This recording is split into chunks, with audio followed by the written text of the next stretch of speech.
हैं पार्ट 4 अर्थशास्त्र की, जो कि आपके टोटल 18 नंबर के हैं। तो इसमें जो पहला लेसन है लेसन नंबर 14 नियोजन। तो इसमें हम सबसे पहले बात करते हैं, इस पाठ में से 3 प्रश्न आएंगे एक एक अंक के, अति लघुरात्मक प्रकार के। तो सबसे पहले हम इसमें बात करते हैं राष्ट्रीय आय की। तो राष्ट्रीय आय जो होती है वो, उसकी परिभाषा सुन लीजिए।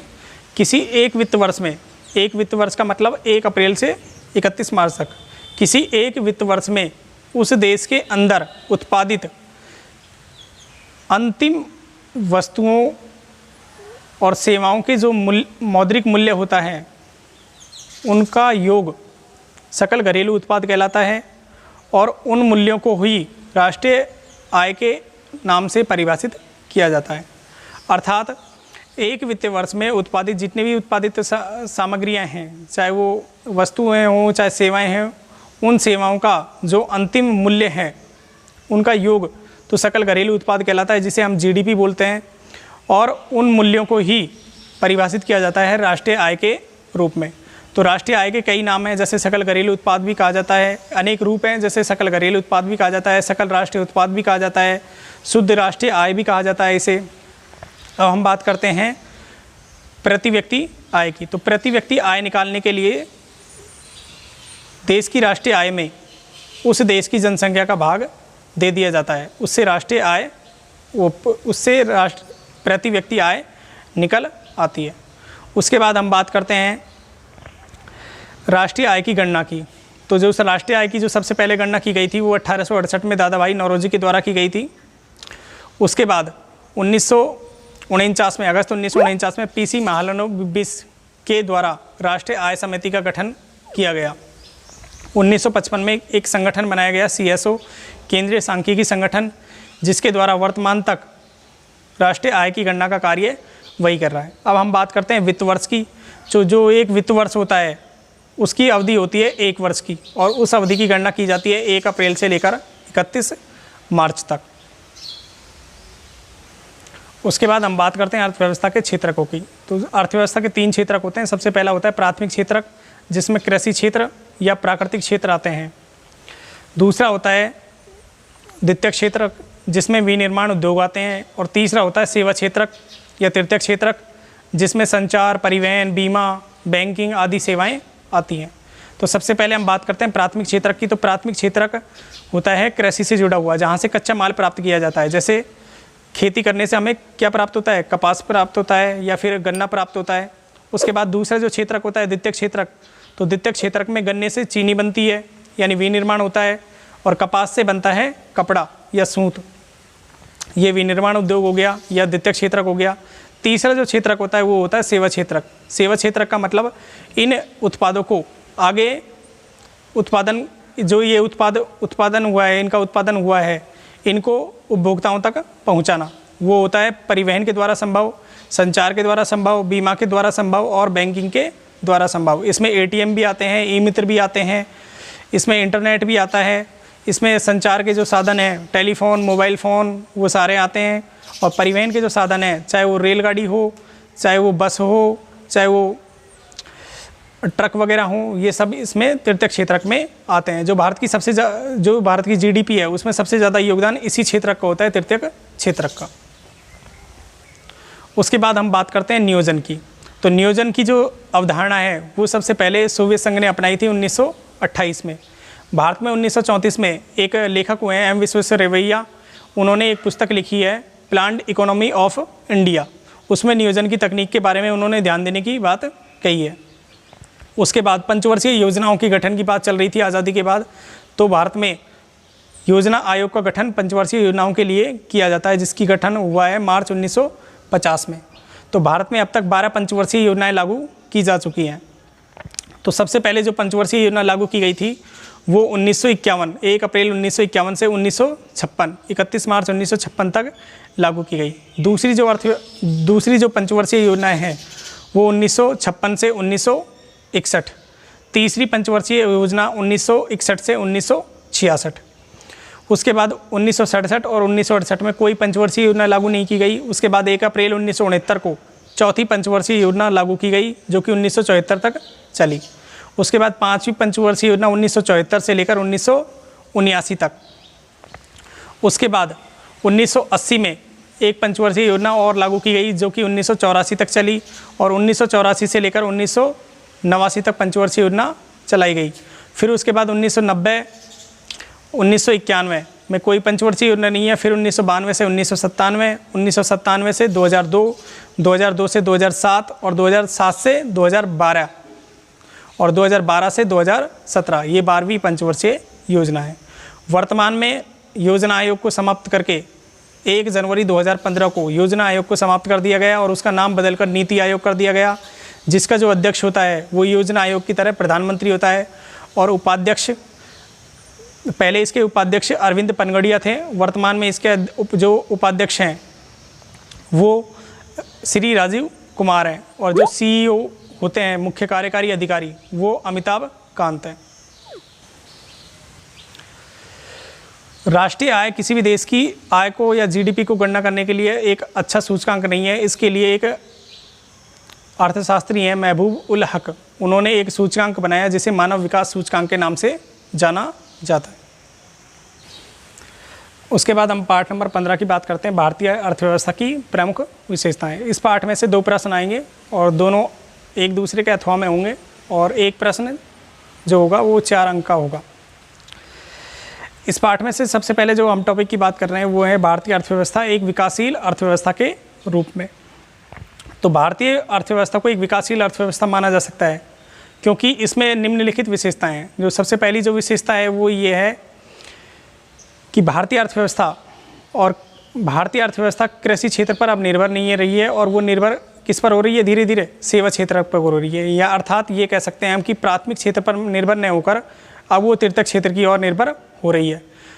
क्योंकि भारत की जो विकास दर थी 1950 से जो 1980 तक जो विकास दर थी वो 3.5% थी, लेकिन 11वीं पंचवर्षीय योजना के दौरान 2007 से 2012 के दौरान जो 11वीं पंचवर्षीय योजना आई है उसके दौरान ये विकास दर बढ़कर लगभग 8% की हो गई है। तो इससे हम कह सकते हैं कि भारतीय अर्थव्यवस्था अब अविकसित अर्थव्यवस्था की ओर न जाकर एक विकासशील अर्थव्यवस्था की ओर बढ़ रही है। दूसरे हम पॉइंट की बात करते हैं तो अर्थव्यवस्था की जो संरचना में परिवर्तन हुआ है वो भी इसका एक प्रमुख कारण है। जैसे 1950-51 में भारतीय अर्थव्यवस्था ज़्यादातर 51 या 52% लोग कृषि क्षेत्र में कार्यरत थे, लेकिन अब कृषि क्षेत्र में जो निर्भरता है भारत की वो लगभग कम हुई है, 35-40% हुई है, और जो ज़्यादा निर्भरता हुई है वो हुई है सेवा क्षेत्रक और द्वितीयक क्षेत्रक पर। उसके बाद तीसरे हम पॉइंट की बात करते हैं तो तीसरा पॉइंट है सेवा क्षेत्र का बढ़ता हुआ महत्व। भारत में पहले कृषि क्षेत्र पर ज़्यादा निर्भरता थी, सकल घरेलू उत्पाद में कृषि क्षेत्र का ज़्यादा योगदान था। अब सकल घरेलू उत्पाद में अर्थात GDP में जो सबसे ज़्यादा योगदान है वो सेवा क्षेत्रक का है, लगभग 70-75% जो योगदान देता है वो सेवा क्षेत्रक देता है। उसके बाद व्यावसायिक संरचना में परिवर्तन, तो व्यावसायिक संरचना की परिवर्तन की हम बात करें तो भारतीय अर्थव्यवस्था की जो ढांचा है वो पहले कृषि आधारित ढांचा था, जो कि अब धीरे धीरे उद्योगों पर आधारित ढांचा बनता हुआ जा रहा है। इसलिए हम इन चारों बिंदुओं के आधार पर कह सकते हैं कि भारतीय अर्थव्यवस्था एक विकासशील अर्थव्यवस्था बनने की ओर है। उसके बाद हम बात करते हैं उदारीकरण की। 1990 से पूर्व के दौर में, आज़ादी के बाद से लेकर 1990 तक भारतीय जो सरकार थी उसकी जो भूमिका थी वो अर्थव्यवस्था के एक नियंत्रक या एक प्रबंधक की भूमिका में थी। लेकिन 1990 में दुनिया भर में आई आर्थिक मंदी के बाद भारत ने कुछ अर्थव्यवस्था के लिए कुछ नए उपाय किए, जिसके तहत एक उपाय अपनाया गया उदारीकरण। उदारीकरण का अर्थ होता है भारतीय अर्थव्यवस्था में कुछ ऐसे नए नियम लागू किए गए जिसके द्वारा भारतीय अर्थव्यवस्था में विदेशी विनिमय या विदेशी निवेश को लागू कर दिया गया और विदेशी कंपनियां भारत में आकर निवेश करने लगी। 1991 में भारत के लिए एक नई औद्योगिक नीति लागू की गई जिसके द्वारा भारत में विदेशी निवेश होने लगा। उसके बाद हम बात करते हैं वैश्वीकरण की। वैश्वीकरण का अर्थ होता है अपने देश की अर्थव्यवस्था को, अर्थात अपनी घरेलू जो अर्थव्यवस्था है उसको दुनिया की अन्य अर्थव्यवस्थाओं के साथ जोड़ना ही वैश्वीकरण कहलाता है। वैश्वीकरण की जो शुरुआत भारत में हुई है वो 1991 के बाद उदारीकरण को अपनाने के बाद ही हुई है। वैश्वीकरण में जो भाग वैश्वीकरण में जो सबसे ज़्यादा योगदान दे रही हैं वो दे रही हैं बहुराष्ट्रीय कंपनियां। बहुराष्ट्रीय कंपनियां वो कहलाती हैं जो एक से अधिक देशों में अपना स्वामित्व या कारखाने या अपनी कंपनियां स्थापित रखती हैं। जैसे उदाहरण के तौर पर पेप्सिको कंपनी है, कोको कोला कंपनी है, ये दुनिया की मल्टीनेशनल या बहुराष्ट्रीय कंपनियां हैं जो कि दुनिया के विभिन्न देशों में यानी 2 या 2 से अधिक देशों में अपना स्वामित्व या अपनी कंपनियां या अपना कारोबार स्थापित कर चुकी हैं। वैश्वीकरण में पूंजी का प्रभाव भी होता है, श्रम का प्रभाव भी होता है, वस्तुओं का प्रभाव भी होता है, प्रौद्योगिकी का प्रभाव भी होता है, तकनीक का प्रभाव भी होता है। अर्थात एक देश से तकनीक दूसरे देश जाती है। वस्तुओं का प्रभाव का मतलब है एक देश से वस्तुओं का निर्यात या आयात दूसरे देशों में होता है। उसके अलावा प्रौद्योगिकी टेक्नोलॉजी का जो प्रवाह है वो एक देश से दूसरे देश में भी होता है। पूंजी विदेशों से भारत में आती है या फिर भारत से पूंजी विदेशों में जाती है। ये सारी प्रक्रियाएं वैश्वीकरण के तहत होती हैं। उसके बाद हम बात करते हैं कौशल विकास की। तो कौशल विकास को बढ़ावा देने के लिए हमारे प्रधानमंत्री श्री नरेंद्र मोदी ने एक कौशल विकास के लिए एक राष्ट्रीय कौशल विकास निगम की स्थापना की, एक राष्ट्रीय कौशल विकास मिशन की स्थापना की है जो कि जुलाई 2015 में की गई है। इसके तहत युवाओं को रोजगार प्रदान करने के लिए उन्हें प्रशिक्षण दिया जाना है। उसके बाद हम लेसन नंबर 16 की बात करते हैं, मुद्रा। इस पार्ट में से भी छोटे प्रश्न आएंगे, एक एक नंबर के 3 प्रश्न। तो सबसे पहले हम बात करते हैं मुद्रा की या मुद्रा स्फीति की या मुद्रा वृद्धि की। मूल्य वृद्धि, मुद्रा स्फीति, ये दोनों एक ही शब्द हैं। तो किसी वस्तु के लिए पिछले वर्षों की तुलना में जो अधिक कीमत हमें देनी होती है, उसकी कीमत में जो वृद्धि होती है वो कहलाती है मुद्रा स्फीति या मूल्य वृद्धि। जैसे मान लीजिए आज से कुछ साल पहले कोई वस्तु 5 रुपये की थी और आज वो वस्तु 10 रुपये की हो गई है, तो ये जो 5 रुपये की वृद्धि है ये कहलाएगी मूल्य वृद्धि या मुद्रा स्फीति। उसके बाद हम बात करते हैं मुद्रा स्फीति के नियंत्रण के उपाय यानी मूल्य वृद्धि को रोकने के उपाय। तो सरकार के द्वारा 2 उपाय किए जाते हैं, एक होता है मौद्रिक उपाय और एक होता है राजकोषीय उपाय। मौद्रिक उपाय जो किया जाता है वो केंद्रीय बैंक अर्थात भारतीय रिजर्व बैंक के द्वारा किया जाता है। इसमें केंद्रीय बैंक ऋण की दर को घटाकर या साख की दर को घटाकर मुद्रा स्फीति पर काबू पाती है। और दूसरा जो उपाय होता है वो होता है राजकोषीय उपाय। इस उपाय के तहत सरकार ऋणों में कमी करती है, सार्वजनिक जो खर्चे हैं उनको कम करती है, सार्वजनिक सुविधाओं को बढ़ाती है। तो इस प्रकार मुद्रा स्फीति को इसके द्वारा भी कम किया जा सकता है। उसके बाद हम बात करते हैं गरीबी की। तो गरीबी की जो सबसे पहले मापन किया गया, भारत में जो पहला गरीबी मापन का प्रयास किया गया था वो किया गया था दादाभाई नौरोजी के द्वारा 1868 ईस्वी में। सुरेश तेंदुलकर के अनुमानों के अनुसार, जो अर्थशास्त्री हैं सुरेश तेंदुलकर, उनके अनुमानों के अनुसार भारत में 21.3% लोग गरीबी रेखा से नीचे जीवन यापन कर रहे हैं। तो गरीबी 2 प्रकार की होती है, एक निरपेक्ष गरीबी और एक सापेक्ष गरीबी। तो सबसे पहले हम बात करते हैं निरपेक्ष गरीबी की। तो निरपेक्ष गरीबी वह स्थिति होती है जिसमें व्यक्ति अपनी मूलभूत आवश्यकताओं को पूरा नहीं कर सके, जो उसको जीवन निर्वाह के लिए जो उसकी मूलभूत आवश्यकताएं उनको पूरा नहीं कर सके, वो स्थिति निरपेक्ष गरीबी कहलाती है। उसके बाद हम बात करते हैं बेरोजगारी की। तो बेरोजगारी वह स्थिति है जब व्यक्ति को उसके वो काम करने के लिए या रोजगार के लिए तो इच्छुक होता है लेकिन उसको काम नहीं मिल पाता या रोजगार नहीं मिल पाता, तो वो स्थिति कहलाती है बेरोजगारी। तो बेरोजगारी के कई प्रकार होते हैं। सबसे पहले जो बेरोजगारी है वो है मौसमी बेरोजगारी। मौसमी बेरोजगारी सबसे ज़्यादा कृषि क्षेत्र में मिलती है, अर्थात कृषि के जब कटाई या बुआई का जो समय होता है उस समय सबसे ज़्यादा मांग होती है मज़दूरों की, लेकिन जब वो समय निकल जाता है तो मज़दूरों की कृषि क्षेत्र में आवश्यकता नहीं होती। तो मौसम के अनुसार जो बेरोजगारी बढ़ती है या घटती है उसे कहलाते हैं वो कहलाती है मौसमी बेरोजगारी। उसके बाद हम बात करते हैं संरचनात्मक बेरोजगारी की। तो संरचनात्मक बेरोजगारी का अर्थ होता है जब किसी एक क्षेत्र में मांग कम हो जाती है और एक क्षेत्र में दूसरे क्षेत्र में मांग बढ़ जाती है, तो उसके कारण जो बेरोजगारी उत्पन्न होती है वो कहलाती है संरचनात्मक बेरोजगारी। उसके अलावा तीसरी जो बेरोजगारी है वो है तकनीकी बेरोजगारी। तकनीकी बेरोजगारी का मतलब है मशीनों के द्वारा काम होना या तकनीकों में काम होना, तकनीकों में बदलाव आने से जो बेरोजगारी उत्पन्न होती है, मशीनों के द्वारा काम होने से जो बेरोजगारी उत्पन्न होती है वो कहलाती है तकनीकी बेरोजगारी। उसके बाद हम बात करते हैं घर्षणात्मक बेरोजगारी की। घर्षणात्मक बेरोजगारी का अर्थ होता है 2 रोजगार अवधियों में उत्पन्न जो बेरोजगारी होती है, अर्थात मान लीजिए किसी फैक्ट्री या कारखाने में हड़ताल हो गई, भूख हड़ताल हो गई या तालाबंदी हो गई, तो उसके कारण जो बेरोजगारी उत्पन्न होती है वो कहलाती है घर्षणात्मक बेरोजगारी। और पांचवी जो सबसे अहम बेरोजगारी है वो है छिपी हुई बेरोजगारी या प्रच्छन्न बेरोजगारी। इसका अर्थ ये होता है, ये सबसे ज़्यादा कृषि क्षेत्र में मिलती है।